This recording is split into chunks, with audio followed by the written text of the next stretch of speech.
What's going on, all you good people? Martin with Bellavore Auto Spa. I got a pretty, at least what I think, interesting video today. So this is the new Solo adjustable foaming sprayers. So they're pump sprayers, right? They're made by Solo, a German company. They make quality German stuff. They've made sprayers forever. They're finally made a dedicated pump sprayer. And credit to, man, what's that channel called? I watch them all the time. Give me a second, let me think. Okay, Auto Fanatic, that's who it is, Auto Fanatic. Shout out to Auto Fanatic. I first saw these on his channel. It looks like he sells them on his site. So if you want to support a small business, you know, definitely go support Auto Fanatic and get them from him. I didn't get them from Auto Fanatic though, I got them from Amazon. Just being honest. Anyways, as I looked more into them, I found it interesting because on Auto Fanatic, you know, he showed that they have this adjustable valve, which lets you adjust your type of foam on the fly from dry foam to wet foam, so you don't have to change out the tip. Unlike these two, the Marilex and the IK, the SPTA isn't adjustable. But yes, you don't have to change the tip out, which is nice. Only thing I didn't like is they didn't have an air valve pre-installed, so I went ahead and put one on. These are Schrader Valves from a company called Velo Tubes. Got them on Amazon, I'll put the link below. You basically just drill a hole in there. I have a video on how to do that if you're interested as well. And they have them formulated for acid and alkaline. I hope I got this correctly. If I didn't, that's gonna suck. But I believe this FKM has seals made for acid chemicals, low pH. And this EPDM has seals made for high alkaline or high pH alkaline chemicals, which we're going to test out as well. And I wrote it on the bottle so I didn't forget. Like I said, I hope I got it right. I might have gotten it wrong. But let's go over a few things of these. As you can see, you know, it's got decent construction, and these bottles are identical other than, you know, the seals and the sticker. But it's got, you know, that's the max fill level. I've got it to right there. And it's got your measurements right here. You can kind of see. And forgive me, I'm going to go a little bit above the fill level and add chemical in. And if we open them up, and you screw off the top, this is what I think is the best about these. Look at that, a weighted tube. Holy crap, a weighted freaking tube. You know how long I've wanted a weighted tube for? My Marilex, which I think, you know, up until now I thought Marilex was the best. The Marilex and IK don't have a weighted tube. All right, IK does have the Foam Pro 2 Plus does have an air valve already installed on it, but they're easy enough to put your own on. But you know, a weighted freaking tube, that's great. Okay, so anyways, enough talking about it. Let's get to the demonstration of this. So we're gonna put our chemicals in first. And the chemicals I brought out from Chemex, we've got M-Shine, which is an acid aluminum cleaner. This has got a pH of, see, I spilled some on there, pH of 2. That's acid, low pH. Okay, and then we've got their heavy duty. This is high pH, 13. So there we go. This is a really good wheel cleaner. This is a really good wheel cleaner as well. Truck wash. This is multi-purpose. This stuff's pretty great. And I've got videos on both of these as well if you want to watch it. Well, actually, I don't have a video on this. I'm sorry. I do have a video on heavy duty though. Chemex themselves, Bob's got plenty of videos of M-Shine, so be sure to check them out. Now we're gonna go ahead and add our chemical in. So it's got the dilution ratio right there. We're gonna dilute it as a tire and rim cleaner. It says 10 to 1 to 20 to 1. We're just eyeballing it, whatever. That should be good. Put that back here. And then M-Shine says 10 to 1 to 100 to 1 for light maintenance. So again, 10 to 1 is not really that, you know, that much. I'm not measuring perfectly. You don't have to measure perfectly.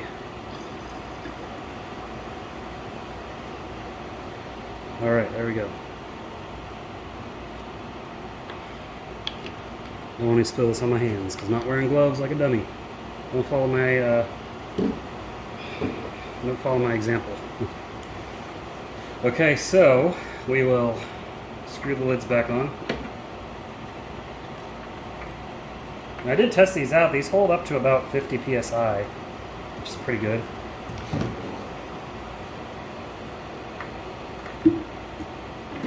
And we'll see how the foam patterns work and all that stuff.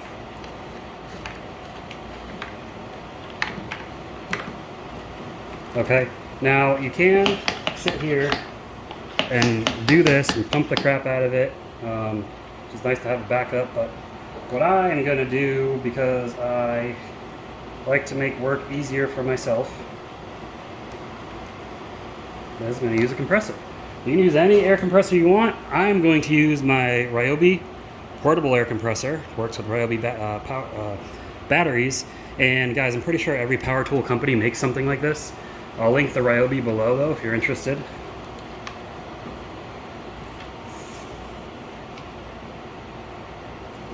Hook that up there, and we'll just see how much pressure it gets through. I don't know if you can see that on camera. I apologize. There we go. Just a glare on there.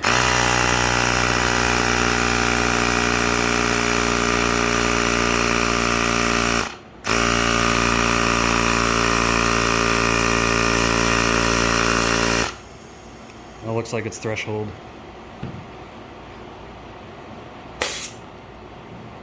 Off there. On the other one. And again.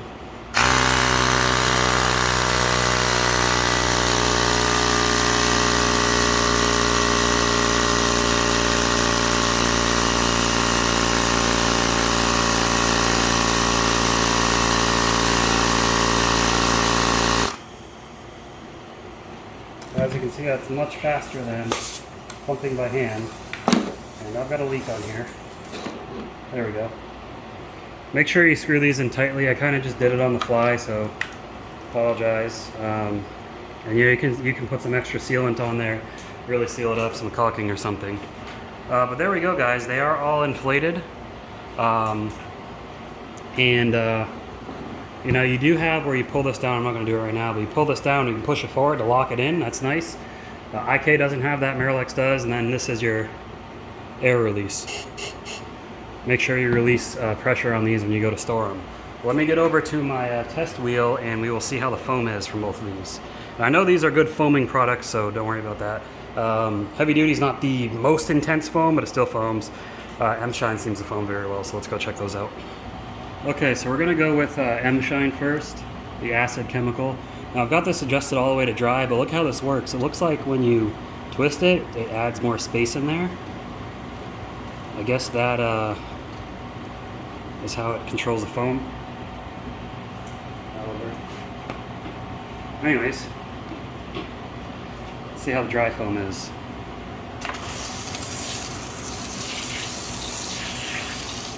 It's pretty nice. I'll adjust the foam as it sprays. There's the wet foam.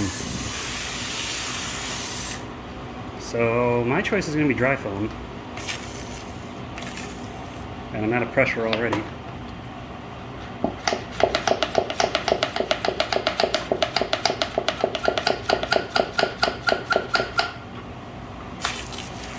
There we go.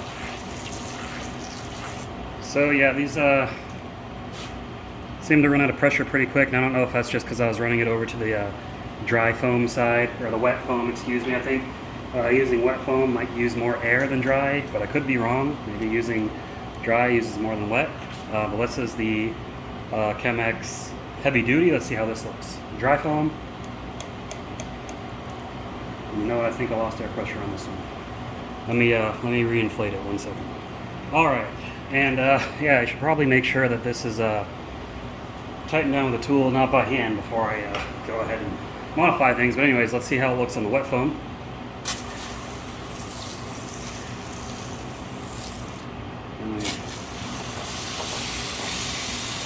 And yeah, that was dry foam. When you turn it to wet foam, like I just did, it loses air pressure a lot faster on wet foam.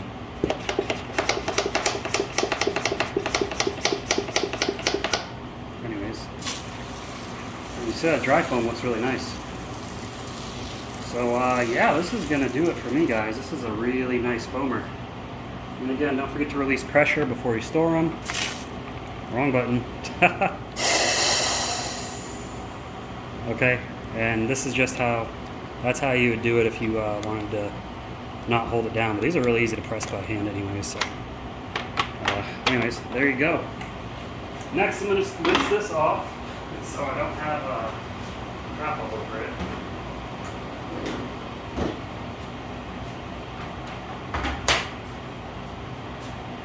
The power button on this thing. This is just my Ryobi chemical sprayer. I did a video on this as well.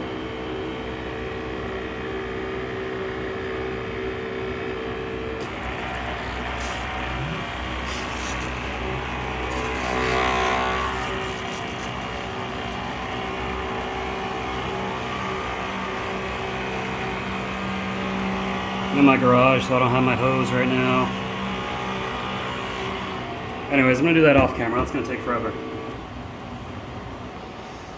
Alright, so anyways guys, let me know what you think of these solo sprayers. I do like that, you know, you got an acid one finally. I haven't found any acid resistant foamers. I've found plenty of chemical sprayers that are acid resistant, but not foamers. So we'll see how these do in the long run. If you're watching this at a future date, just comment below, ask me how they're doing, and I'll go ahead and reply and let you know how they're doing. You know, something to note when you're installing these, make sure it uses an 11 millimeter. Tighten it down with an 11 millimeter before you get to work, otherwise you're going to have an air leak. You don't have to do this though. I've done it, and you can see I've done it to my Miralex as well.